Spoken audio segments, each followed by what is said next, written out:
Lição 8. A disciplina na igreja. Texto áureo. Já vos esquecestes da exortação que argumenta convosco como filhos. Filho meu, não desprezes a correção do Senhor, e não desmaies quando por ele fores repreendido. Hebreus 12, verso 5.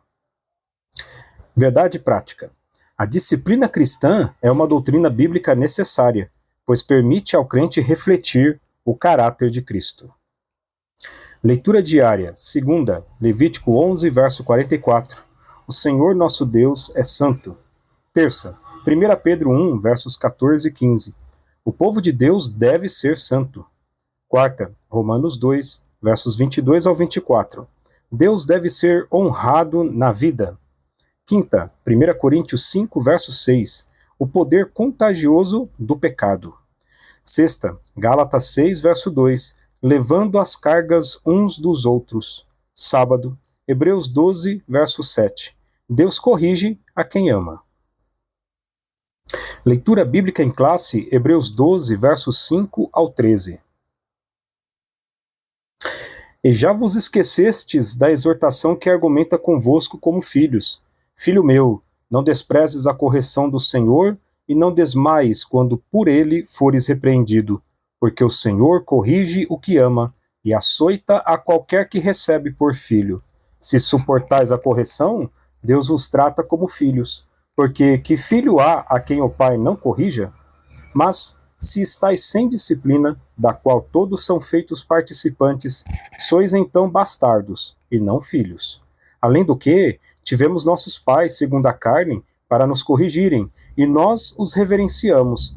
Não nos sujeitaremos muito mais ao Pai dos Espíritos para vivermos? Porque aqueles, na verdade, por um pouco de tempo nos corrigiam como bem lhes parecia, mas este para nosso proveito, para sermos participantes da sua santidade. E, na verdade, toda correção, ao presente, não parece ser de gozo, senão de tristeza, mas depois produz um fruto pacífico de justiça nos exercitados por ela. Portanto, tornai a levantar as mãos cansadas e os joelhos desconjuntados, e fazei veredas direitas para os vossos pés, para que o que manqueja se não desvie inteiramente, antes seja sarado. Comentário, introdução. Nesta lição, estudaremos sobre a prática da disciplina na igreja. Embora seja muito necessária, a disciplina como prática da igreja cristã vem sendo esquecida e negligenciada por muitos. Ora, uma igreja que não corrige seus membros perdeu a sua identidade, não passando de um mero grupo social. O resultado disso são igrejas fracas, anêmicas e sem testemunho cristão.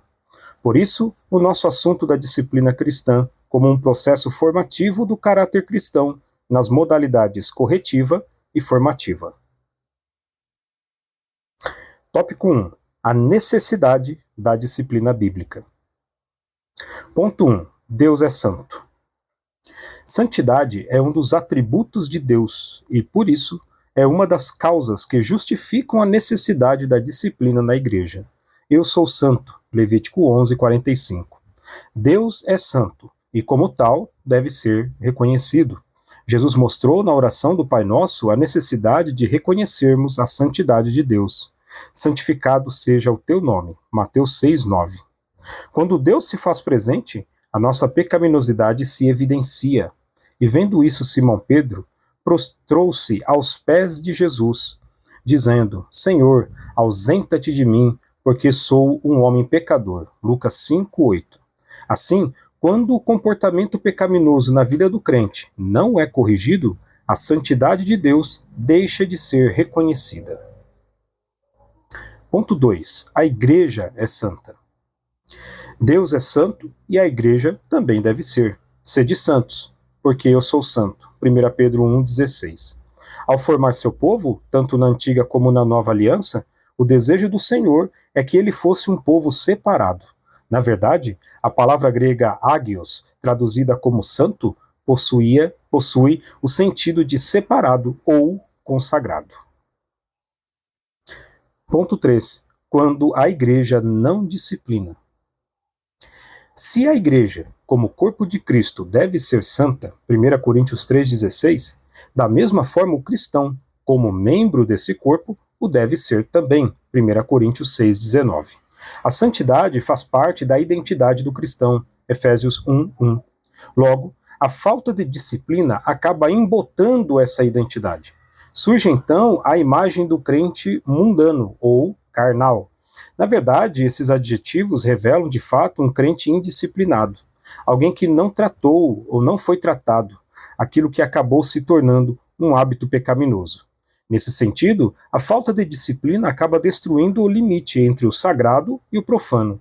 Portanto, uma igreja que não disciplina seus membros torna-se mundana. Apocalipse 3,19. Tópico 2. O propósito da disciplina bíblica. Ponto 1. Manter a honra de Cristo. Quando o pecado não é tratado na vida do crente, Cristo é desonrado. O nome de Deus é blasfemado entre os gentios por causa de vós. Romanos 2,24. Se não corrigido, o comportamento pecaminoso compromete o testemunho cristão. No caso da igreja de Corinto, onde um dos seus membros adotou um comportamento flagrantemente pecaminoso, sem, contudo, ter uma resposta enérgica da igreja condenando essa prática, levou o apóstolo Paulo a censurá-la. 1 Coríntios 5:2.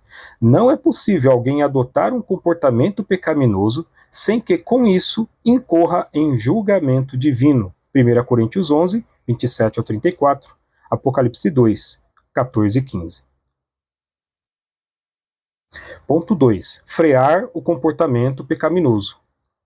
Outro propósito da disciplina cristã está no fato de que ela põe um freio no comportamento pecaminoso. Isso porque o pecado é algo extraordinariamente contagioso, que tem poder de se alastrar com grande facilidade. Não sabeis que um pouco de fermento faz levedar toda a massa? 1 Coríntios 5:6. Ponto 3. Não tolerar a prática do pecado. Em 1 Coríntios 5, o apóstolo Paulo censura os coríntios porque não estavam adotando medida alguma contra a prática do pecado por parte de um de seus membros. 1 Coríntios 5, 1 e 2. A consequência disso é que esse pecado acabaria enfraquecendo a igreja, pois uma igreja que não pratica a disciplina bíblica fatalmente fracassará.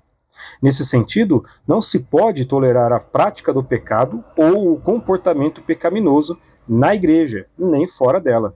Mas tenho contra ti o tolerares que Jezabel, mulher que se diz profetiza, ensine e engane os meus servos, para que se prostituam e comam dos sacrifícios da idolatria. Apocalipse 2:20. Tópico 3. As formas de disciplina bíblica. Ponto 1. A disciplina como modo de correção. As Escrituras mostram a necessidade de sermos corrigidos. A correção contribui para o crescimento e formação do caráter cristão. Porque que filho há a quem o pai não corrija? Hebreus 12:7. Todos os crentes, de alguma forma, tiveram a necessidade de ser corrigidos em algum momento. Se alguém não é corrigido quando erra, então, segundo a Bíblia, trata-se de um bastardo e não de filho. Hebreus 12:8. Pedro, por exemplo, teve que ser corrigido por Paulo quando adotou uma atitude visivelmente errada em relação aos gentios. Gálatas 2, 11-14. Quando o crente comete alguma falta e não é corrigido, a tendência é que isso acabe se tornando um comportamento. O comportamento errado é reforçado. Dessa forma, o alvo da disciplina é levar aquele que pecou ou vive na prática do pecado à restauração e reconciliação. Gálatas 6:1. Ponto 2. A disciplina como forma de restauração. A palavra grega katartizo, traduzida aqui como encaminhar o tal, significa, na verdade, restaurar. É usada em Mateus 4:21 para se referir aos reparos, remendos das redes de pescas. O sentido, portanto, é fazer com que a pessoa atingida pelo pecado seja restaurada ao seu anterior estado de bem-estar com Deus, da mesma forma que uma rede de pesca volta à sua utilidade após ser consertada. Nesse aspecto, dizemos que a disciplina cumpre o importante papel de restaurar o ferido, conforme a instrução do apóstolo Paulo à igreja de Corinto, para que restaurasse o faltoso à comunhão. 2 Coríntios 2, 5 a 8. Ponto 3. A disciplina como modo de exclusão. Esse tipo de disciplina é também conhecido como cirúrgica. Isto porque o membro é cortado do corpo de Cristo. Tirai, pois, dentre vós a esse iníquo. 1 Coríntios 5,13. Nesse caso, há um desligamento e não apenas um afastamento da comunhão. Em verdade vos digo que tudo que ligardes na terra será ligado no céu, e tudo que desligardes na terra será desligado no céu. Mateus 18,18. Assim, o indivíduo perde a condição de membro pelo desligamento, já que o Senhor disse que ele passa a ser considerado gentil e publicano. Mateus 18,17. Esse desligamento corta o vínculo da comunhão entre o membro e a igreja. Não há, portanto, mais vínculo entre o crente excluído por esse processo disciplinar e a igreja da qual fazia parte. Conclusão. Nesta lição, vimos o valor da disciplina cristã sob diferentes aspectos. A disciplina se mostra necessária quando sabemos que Deus é santo e exige que seu povo seja santo. Por outro lado, a disciplina também cumpre os propósitos de Deus, quando ela conduz o cristão a se conformar com o caráter de Cristo. Uma igreja indisciplinada, portanto, perdeu o bom cheiro de Cristo. 2 Coríntios 2,14. Amém.